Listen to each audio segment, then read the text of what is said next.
Happy Thursday morning, everybody. It is Bet and Breakfast coming to you live on our YouTube video stream. For those of you that are checking out the podcast, whatever time you might be listening, we welcome you in. Ben Heisler with my guys, Donnavan, Smoot, and Iain MacMillan.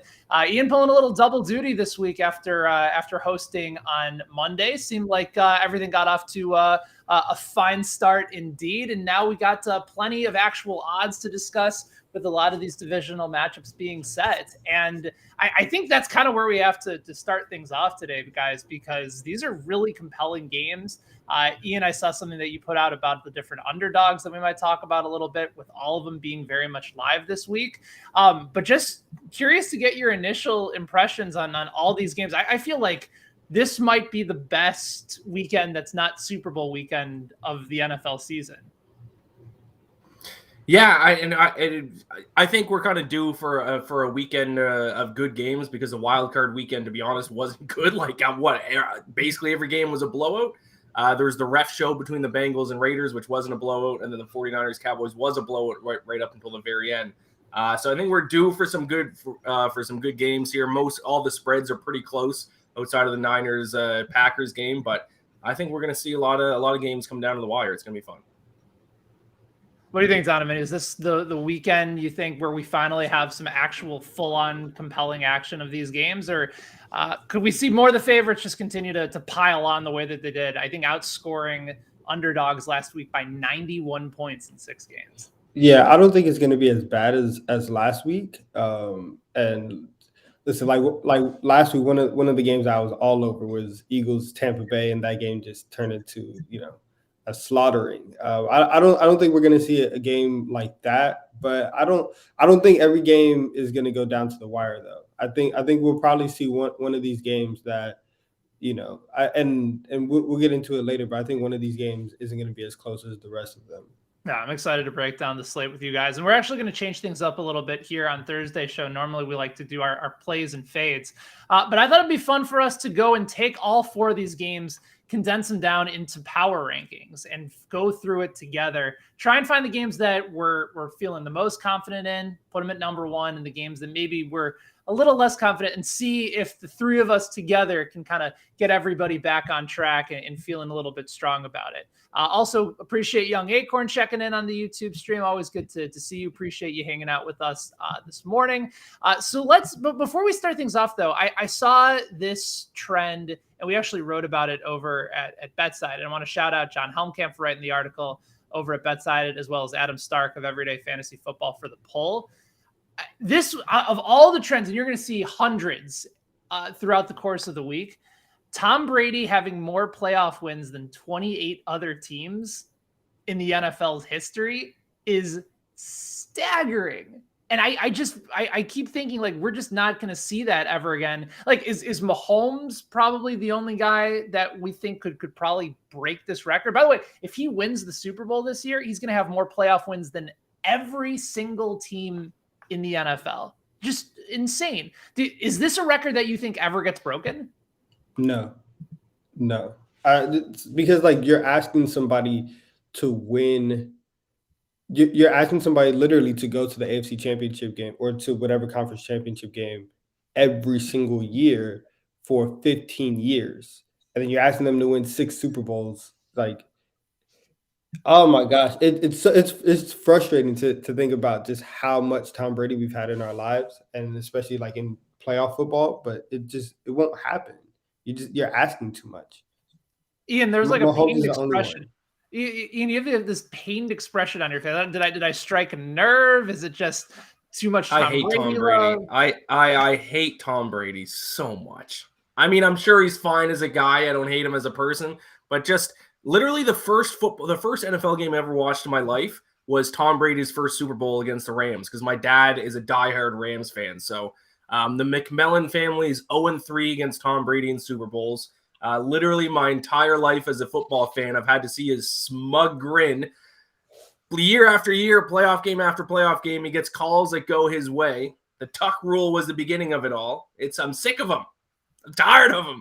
And now it's gotten so bad that, yeah, you mentioned that stat. He has more playoff wins than every other team, or 28 other teams. I have no choice but to admit that he's the greatest of all time, and it makes me want to throw up just saying that. I'm sick of him. I will say this about Brady. Like, I think it's good to still have him in the league as long as he continues to do well, because there is that element of a villain that still exists. And even though, he's becoming and entering his mid 40s, and maybe he's kind of changed his tone a little bit, like he's a little bit more fun now that he's in Tampa Bay, I would say, than how he was in New England. You guys wouldn't agree with that? Like, he's a little bit more loose. No, his little win videos that he puts out on Twitter, and he like does his little smile. Oh, we won again! And then he tweets out a video, like highlights of it. Oh, get out of here! I'm sick of you. Yeah, he's not even a villain anymore. He's won too much. I'm with Iain. Like, just because you put some bad boy over some highlights, like I don't care. Like, you're playing Puff Daddy over some highlights. Like, I guess it works. All right, so you guys would rather see Blaine Gabbert out there for Tampa Bay for the next week. Well, you don't count because you're a Falcons fan. Yeah, like now I'm worse. He's come to my division. Donovan's Eagles beat Tom Brady. Like, I get it. I get. Listen, I'm not his biggest fan either. Like, I think he's done a handful of things that just I don't particularly care for. But I think the league is more interesting with him in it. And knowing that everyone's gunning for him, I think, to me, that makes it fun. And he's still slinging the football around and leading the NFL in touchdowns and an MVP candidate. You have a 37-year-old quarterback and a 44-year-old quarterback. One of those two guys is going to win the MVP. Like, that's insane. That's cool. Insane. So I'm not ready to get rid of him yet. When he starts looking like an actual 44-year-old quarterback, how he probably should look. No. That's what I want him to stay. I want to see 4 years of him being one of the worst quarterbacks in the NFL. That's what I want to see. All right. Fair enough. Anyway, there's still a ton of these different trends that I think we're going to go through over the course of the week. Plenty of them over at BetSided for anybody interested in learning more. But yeah, Tom Brady, if he wins the Super Bowl, if you're ready to get off the Brady bandwagon, and it's been around for 20 plus years, so you've had plenty of opportunities to do so. But yes, if he ends up winning the Super Bowl again, back-to-back Super Bowls for the Bucs, Tom Brady by himself will have more playoff wins than every single solitary team in NFL history in the Super Bowl era. That's just flat out disgusting. All right. So normally at this time on Thursdays, we like to go through our plays and our fades. And we did this a lot for both college football and for NFL. But with 4 games on the slate, all of us being invested in all of them in some capacity, I thought it'd be kind of fun to just go through these 4 games together, go from our top game, our top bet, top that we put on the top of the power rankings, all the way through the ones that maybe we're not feeling so good about, and see where we all differ along the way. So I want to kick things off with you, Donnavan. Give me the power rankings that you have from 1 to 4, being 1, top of the list, the game that you feel most confident betting, to 4, where you're like, you might have to talk about this one. Yeah. So the first one that I'm the one that I'm loving this week, I love Bengals money line against the Titans. After that, we're going Chiefs -1.5 versus the Bills. After that, 49ers +6 versus the Packers. And then last, we're going Rams money line against the Bucs. And literally the only reason why I have the Rams last is because Tom Brady's on the other side. I think if they were playing anybody else, Rams might be at the top of the list, but the stat that you just said kind of proves everything. Like, he that guy's on the other side, so I would put him last. But that's my ranking right there. All right. So my thoughts on this are that Bengals money line is definitely in play, and I know how Iain is going to feel about this. So I'll leave most of that analysis over to you. We're on the same side for the Chiefs. 49ers very much live, I think. But how much stock are you taking into whether or not Garoppolo is healthy and whether or not that plays a role for you? I think it plays a little bit of a role, but I think if you look back at the ways that they've beaten the Packers these last couple of years, it's not because Garoppolo's throwing for 300 yards, right? It's not because Garoppolo's going toe to toe with Aaron Rodgers. It's because they're playing outstanding defense and they can run the football all day on Green Bay. And they showed the ability to do that against Dallas early on. Dallas kind of, shut them down afterwards. But if they can come out and run with Deebo Samuel and that defense can get going early on, I think that they'll be just fine. I'm still not quite sure that they can go into Lambeau and pull off the win, but I do think that +6 is too much. I think it's kind of disrespectful for them. All right, so I think we're in line for the most part on a lot of these plays. Iain, what do you want to go with as far as your power rankings or anything to react to from Donovan's side? No, yeah, me and Donnavan agree on a lot of the games. So that's good to see. So, and our power rankings are actually pretty similar as well, just flipping two different games. So I'll start off Bengals money line right there with Donnavan. I've ranted about the Titans a lot the past 10 weeks or so. I'm going to try not to rant too much about them. Titans fans are pretty mad at me. But I mean, the stat that I look at, which I think is the best base indication of how good teams are, is net yards per play. I know it's become like almost a meme of how much I talk about net yards per play at this point, but two teams entered the NFL postseason with a negative net yards per play number. Worst team were the Steelers, and they got just destroyed by the Chiefs. The only other team with negative net yards per play are the Tennessee Titans, 19th in the NFL in net yards per play, sandwiched in between the Vikings and the Saints, which is how I view the Titans. I think they're around the skill level of the Vikings and the Saints. They're like a borderline playoff team. They're not deserving of being the number one seed. The weakest part of their defense, they're actually pretty good at stopping the run, but they're 17th in opponent yards per pass them. Joe Burrow is going to have a big day against them. I don't care that Derrick Henry's back.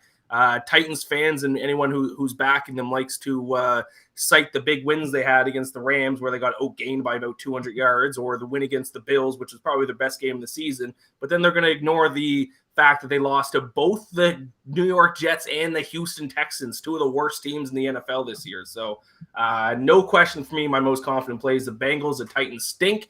And I will be proven right about that on Saturday, and I'll do a little victory lap on social media. Second game is 49ers, and it's a similar thing. I do think the Packers are a good team. I don't think they're as good as their record indicates. I wrote an article this week about how I think the 49ers are going to run all over the Packers defense. And in the article, I listed what I think are the 12 most important stats when evaluating how good a football team is. The Packers are only better than the 49ers in 2 of those 12 stats, I think it was. And I think it was yards per pass attempt and opponent yards per pass attempt. 49ers better in every single other stat. So second most confident play, 49ers money line. Then this is where I'm going to change from Donnavan. He's on the Chiefs. I'm going to take the Bills. And the defenses are night and day. The Bills are the best defense in the NFL. The Chiefs are still down at around like 22nd, between 22nd and 26th in most stats. Going against Patrick Mahomes makes me nervous, and that's why it's third in my power rankings. And the other thing is the Buffalo Bills are just a cursed franchise, which, even though that's probably not a thing, in my mind, it's kind of a thing. I mean, you lose 4 straight Super Bowls, you're a cursed franchise. And then the last one is the Rams and Bucks, because statistically they're like right next to each other in almost every single stat. The only reason why I give the advantage to the Rams, and I am on Rams money line, is even if the Bucks' 2 best offensive player or linemen do play, Tristan Wirfs and Ryan Jensen, they're not going to be at 100%. And the Eagles got 4 sacks against the Bucks. The Eagles are one of the worst pass rushes in the NFL this year. And now they're going up against one of the best pass rushers, including Aaron Donald. And the way to beat Tom Brady throughout his entire career, his one kryptonite, is to get pressure up the middle. That's how the Giants ruined their perfect season back in 2007. And now you have Aaron Donald, the best defensive tackle in football, going up against a banged up Ryan Jensen in the middle of the offensive line. That could be a recipe for disaster for the Bucks. But still, with that being said, Tom Brady's Tom Brady. I realize that both teams are very similar in a lot of areas. So that's why the Rams would be fourth in my power ranking. So Bengals, 49ers, Bills, Rams. All right, we got some similarities there as well. Before I get to mine, a couple thoughts coming in over on our YouTube stream. Will checks in. He feels like Bengals is a bit of a trap, and then also says the public darling is Joe Burrow and Chase are +3.5. It doesn't seem to make any sense. They might be a public darling, and maybe you see a little bit of money going towards them, but I tend to think the Titans are going to get some public money too, with Derrick Henry being back and being at home. Yeah. Am I crazy there? And I think if anything, Tennessee is probably going to be more of the public side than Cincinnati, I think, at this point. I agree. Yes, I think the Bengals were the big public darling last week, but now people are going to buy into the tropes of, oh, Derrick Henry's back. Watch out for Derrick Henry. Oh, they're the number 1 seed. They're the best team in the AFC. Oh, they had a bye week. They're coming off rest. Oh, they're going to be at home. All things that sure might make a little bit of a difference, but things I'm trying not to overreact to. But I think those are the things the public's going to think about when they go to place their bets. Also, this one coming in from our guy peers in Bowtie. It says the sad day today that Mac Jones will not win Offensive Rookie of the Year. Was he riding with you on that one, Iain? Because I don't remember that. It's a happy day. It's a happy day that Mac isn't going to win Offensive Rookie of the Year. Yeah, I don't think I said Mac Jones is going to win Rookie of the Year. I don't have a bet on him. Oh, okay, fair enough. I'd like to see it go to Jamar Chase. I'm sick of quarterbacks getting all these awards automatically. Speak on it. It's awful. Josh Jacobs he should have won it a few years ago when Kyler Murray won it. I still remember that, but he just didn't get it. And Chase would be the first wide receiver to win it, I think, since Odell. Back in OBJ 2013, yeah. It's 2013, 2014, and you could have made a very compelling argument that Justin Jefferson should have gotten consideration for it last year. So very well deserved. If I'm anybody that was looking to bet Jamar Chase in the middle of the season and didn't, I think he was up to maybe 30-1 when Mac Jones was getting all that love, and now just all of a sudden came back into the fold. He had an unbelievable season. That's a very, very solid stack of wide receivers that Burrow has to work with now over in Cincinnati. As for my power rankings, it's fairly similar to what you guys have. I do like the over quite a bit in Bengals and Titans with over 47. That's probably my number one on this list. You have two below average DVOA total defenses going head to head in slightly cold weather in Nashville, but nothing that should slow things down. And if anything, people tend to overreact to cold weather games when it comes on the total, and they tend to go under. And more often than not, because of the movement, the over ends up hitting in these games. There's not going to be substantial wind. The wind chill factor isn't going to be much of a difference. And you have a Titans team that can be explosive with their run game, but that opens up play action for Tannehill. He's going to have a healthy A.J. Brown. He's going to have a healthy, to a certain extent, Julio Jones. And even if Derrick Henry is more of just a threat and a decoy than anything else, Deontay Foreman still had multiple 100 rush yard games. So he's still a factor. They can still incorporate guys in catching out of the backfield, but it's going to open up play action for Tannehill. And then all of a sudden he goes from a below average quarterback to an above average quarterback. So they're going to move the ball on Cincinnati, especially with Trey Hendrickson being nowhere near 100%. And Cincinnati has the ability to be able to take chances downfield, beat you in the run game, beat you in the passing game. Just feels like this is going to be a fun back and forth game to kick things off on Wild Card Weekend. Number two on my list, I flip-flopped on this game. I initially liked the Bills, but now that the line has moved down, actually more towards sharp money on Buffalo, the Chiefs at -1.5 just feels like you're giving me the perfect scenario to jump on Mahomes at home against a team that they beat last year in this round. I know that Kansas City has been the more inconsistent of the two teams, and both of them have been inconsistent this year, but this is the lowest point spread that Patrick Mahomes has ever been in his career at home. And that's fairly remarkable to me. And I also know that even though Buffalo sort of statistically and put together a roster that was ready for this type of moment and opportunity, Kansas City just wakes up at the right time. And they, for whatever reason, had something last week not go their way, and then they figure it out. And for Buffalo, I think from a mental standpoint, you guys would, because maybe can relate to this, all of us can, when things go exceptionally well, like absolutely perfect, I think we tend to let our guard down a little bit. And I wonder if Buffalo's going in a tad bit too confident this week, knowing how much everybody is talking them up against their win against New England. That could be overthinking it a little bit, but I think right now, Chiefs at that number, you might as well just take them on the money line at that point, but -1.5 definitely feels in play. I also like the Rams. I've talked about this on the show before. I like the money line over Tampa Bay, despite the fact that Tom Brady is 14-2 in his career in division games, 12-1 at home straight up. But the Rams have something a little bit different, you guys. Like the fact that Cam Akers has come back and made a substantial difference. And here's the other thing about Tampa Bay's run game. Their run defense isn't as good as everybody says they are. Right. Yeah, they've given up the third fewest rushing yards in the NFL, but they're dead last when it comes to rushing attempts against. Teams just don't run on Tampa Bay because they assume that they're not going to be able to do it. But when you do, you're actually got the 15 most amount of times of yards per attempt, and they're giving up more than 5 yards per carry over the last couple of weeks. So Akers is going to be able to run on them. Michelle's going to be able to run on them. And then all of a sudden, you have Matthew Stafford taking more opportunities and shots downfield. He only threw the ball 17 times last week and was incredibly efficient. Found Odell Beckham. Like, I just think this Rams team is a little bit different, and they're prepared and they're built for the postseason. And with all the injuries on Tampa Bay, I think that's a major concern. And then lastly, we talked about it for the most part. I will take the 49ers +6, especially if we find out that Garoppolo isn't healthy and it's Trey Lance. I'm even more tempted to jump on the 49ers line. It's a concern for me because of how Aaron Rodgers has played this season at home. Packers are the only undefeated team left in the regular season when it comes to that. He's actually put up fairly solid numbers at home in the postseason. It's been more of a defensive letdown for them. So those are our power rankings heading into the divisional round. Curious to get your guys' thoughts on that. But let's head into our best bets to wrap up the show today. Iain, I'll go ahead and start with you. You're looking at the college basketball slate. Donnavan, I know that you're looking at the NBA, and I got a golf bet for today as well. So go ahead, Iain, and kick things off for best bets on a Thursday. Ben, I love how you're getting into golf a little bit on these shows. I think you had that top 10 bet there a couple weeks ago. Good to see. Didn't work out with Xander over at the Tournament of Champions. But, back to try and get it done again. I like it. So I'm looking at college basketball, and I love this play quite a bit. SMU, Southern Methodist, against Memphis.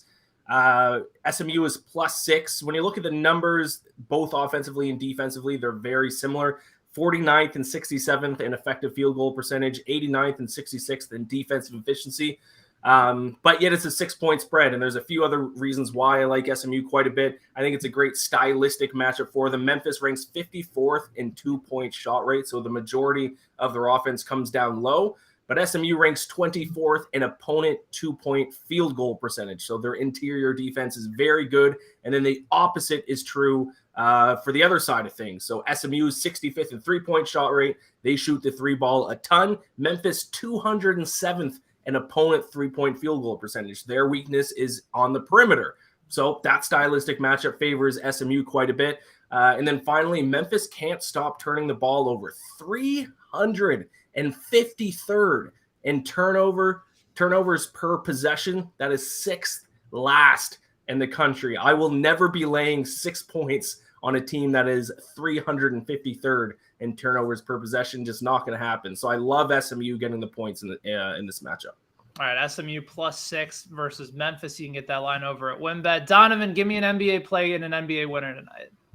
I got you. We're gonna go to the Garden. We're gonna go with the New York Knicks.